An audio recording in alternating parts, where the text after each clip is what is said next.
Welcome back to another interesting tutorial about Google Form on phone. And in this video, I will show you on how to set closing date to your Google Form so that everyone that have the link to that particular form will be aware. And once the closing date is elapsed, the form will expire from anyone that have the link. Let me show you how. The very first thing you want to do is to go ahead and click on the publish icon. Then here you go.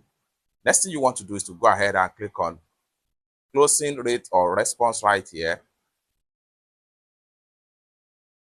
Once you open it, once you click on it, it's going to open up right here. Stop accepting response.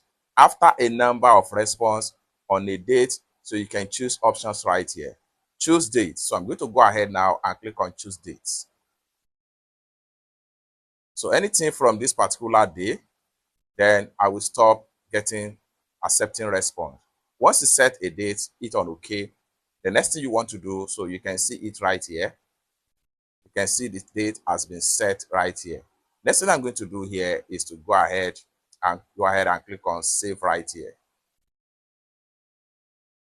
It's that simple. Then you can see responses accepting until this date and this time. It's that simple. Lastly, come down below right here and click on save. And you are done. For more tutorial tips and tricks on how best to use your Google Form, consider to subscribe. Thank you so much for watching, and I hope to see you in my next video. Bye for now.